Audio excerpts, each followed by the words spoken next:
So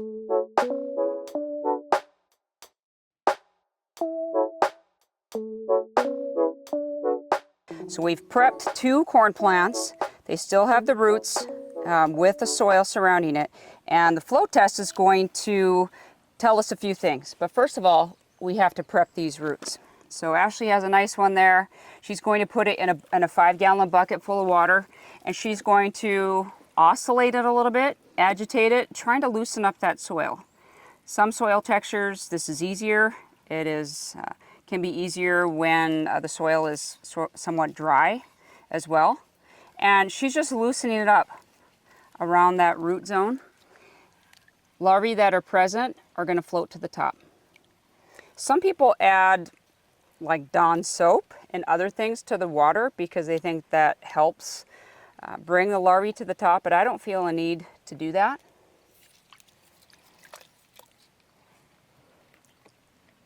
They should come to the top almost immediately. Yeah. It doesn't take too long. People use the dish soap, and I've heard salt tricks because they think it brings them to the surface faster, but I think it happens pretty rapidly. Yeah. So if there are larvae present, you should see them within a few minutes kind of floating to the top. Yeah, I think in a few minutes you would walk away with a couple things. Larvae are there or they're not there, so presence, absence. It's also going to show you, if they're there, their relative size. Are they small larvae or are they big? Remember, corn rootworm larvae go through three larval stages. The first instars are quite small, less than 1/8 of an inch, but the second and third, obviously, they're getting a little bit bigger. The third instars would be just over 1/4 of an inch in length, and they're skinny, they're white, and they have a dark head capsule and kind of a dark butt. I don't think you would mistake it for other things that you would find in the soil at this time, including grubs or wireworms. So again, it's going to just tell you presence, absence, and relative size. What it will not tell you is any type of density threshold. So you can't say so many larvae per bucket is a point at which I'd want to take action, or I'd want to maybe mix up my management strategies for next year. In addition to presence, absence, and relative size, you can estimate how much more root injury you could expect that season. If most of the larvae are small, know that they could be feeding on roots and causing more significant injury for another week or two. If most of them are third instars, so they're closer to the 1/4 inch in size, they will be wrapping up that part of their life cycle and pupating fairly soon. There are some cases where you do float tests and you're going to see mixed ages. So you might see small larvae, larger larvae, and you might even see pupae at the same time. That's fairly normal for these soil-dwelling insects. It's a pretty simple test, right? Yeah. It's not very high tech. It is low tech. It takes a bucket and some water and a spade to dig up a corn plant, and it's a relatively simple way to know if you have larvae or not. But this is also why we encourage you to dig multiple plants, because I think you know, you may not see any larvae on one plant, but you could see quite a few on a different plant. Taking multiple plants and doing the float test with them would be a great idea. Even though you can't make management decisions, you can at least see if you have larvae and how big they are, how long they could continue to feed. Yeah, that's a great point, taking multiple samples, because just one plant is not going to be representative of what's happening in the field. You know, we talked about the variance that could happen for western and northern corn rootworm. If you had planted soybean the previous year, this is first year corn, and you're seeing larvae in a float test, that could be the confirmation that you have a variant in the area. It won't tell you what species it is. So for Iowa, we could have both at the same time. But depending on where you might be in the Corn Belt, that could be your confirmation of, say, either northern corn rootworm or western corn rootworm. One thing that is important to think about is seeing the larvae in a float test doesn't necessarily mean that they're healthy. And so you could have larvae that have been exposed to transgenic traits like Bt or RNAi, and they may not make it to pupation, and they may not make it to an adult stage. So assessing the viability of the larvae is something that would be really hard to do with a float test. And so I wouldn't make any conclusions about whether that population is susceptible or resistant to either Bt or RNAi. it would take a while for a susceptible individual to die.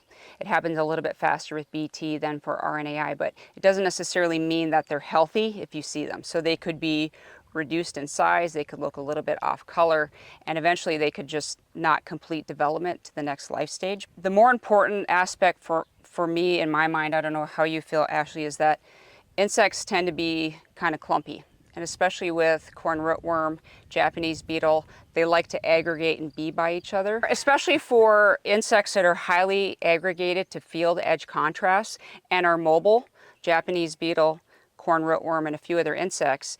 If you're sampling very large fields, you could have areas, pockets where the density and resulting activity is much higher than the rest of the field.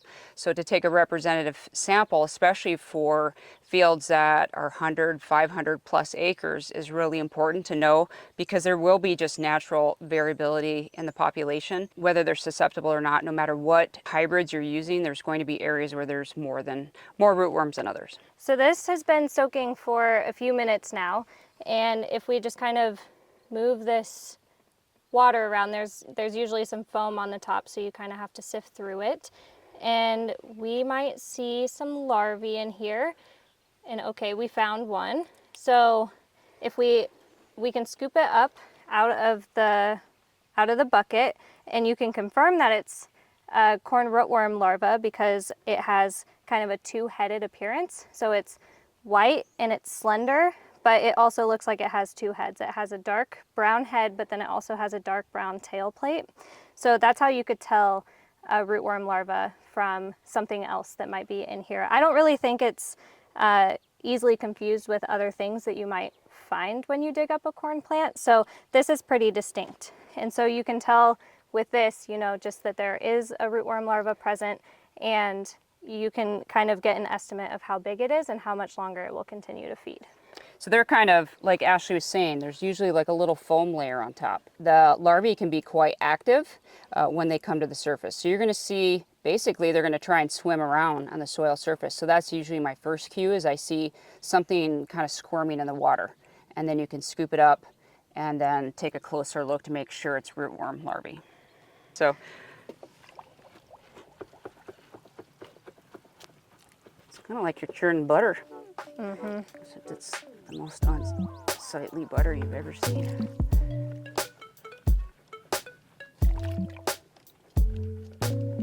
Yeah, so depending on the mass, you know, how much tissue is below ground with the root system, sometimes the soil is a little bit hard to dislodge, but usually if you can kind of shake things loose, and I'd say, you know, if it's really tough, you could let it soak for a few minutes and give it another shake.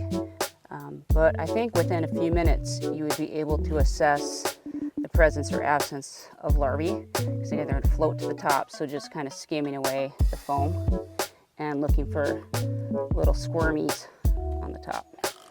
Your tool is really important, right? Like having a shovel that you can, I prefer curved shovels, spades, yeah, versus a straight edge. I think that helps enter especially dry soils. And so it gets you a kind of an entry point. Having good shoes is important. Shoes. So that, especially if you're doing a lot of plants in a day, your feet can really get sore. So having a pair of good shoes. And yeah, I think on the topic of spades, the curved spades are much easier for entering the soil, but the flat spades are really good at popping the plants out. So you kind of have to maybe see what's more important that day. Like if it's really, really dry, you might just need something that can get into the soil, versus if it's fairly easy to get those plants out, you might be able to just take one of these flat shovels and pop it out. There are some shorter spades like this that have more of an offset handle that I prefer to use if I'm digging a lot of plants. I feel like it's ergonomically a little bit easier on you, but like Ashley said, everyone kind of has a preference for the style of spade that they use, whether it's a flat edge or more of a curved, and the type of handle. I recommend like a soil shovel is going to be a bad day for you, right? It's really hard on your body if you're digging a lot of plants. So really invest in a proper tool to help you. Something with a short handle. Yeah, short handle is really what you want to do for digging up corn plants. Yeah, this one seems heavy. It is quite heavy. Must be like an old school. It's the pony. It's a pony shovel. It's a nice one. Yeah. So aside from the float test, if we actually wanted to see how much larval injury we had on corn roots in our field, we would need to clean up these roots and then rate them on the ISU 0 to 3 node injury scale. So what I mean by clean up these roots is this looks fairly clean compared to what we pulled out of the soil earlier. However, this is still, I wouldn't consider this clean enough to be able to do the 0 to 3 node injury scale because those 3 nodes that we want to look at, which are nodes 4, 5, and 6 on the corn plant, are kind of down in here. So these are the brace roots, and we want the few nodes that are kind of underneath that. And as you can see here, there's a lot of dirt there. So what we need to do is to wash it off. And you can do this a couple of ways. You could soak it for maybe overnight or 2 days or so and see if it gets most of the soil off. But I think you could use, in most cases, you could probably just use a garden hose with a nice sprayer on it to be able to get as much of the soil off as you can. Some people use a power washer, but there's kind of a fine line between washing the roots and totally harming the roots with that power washer because they are a bit fragile and can be damaged. And we want them to be as intact as possible. So what I am going to do here, because I think we can do it with a garden hose, I'm just going to demonstrate hosing this root off. It's fairly straightforward. Let's see, I think this will work. Okay, maybe I need something with a little more power. So I just try to get off as much as possible, and especially focusing kind of on these outer nodes here.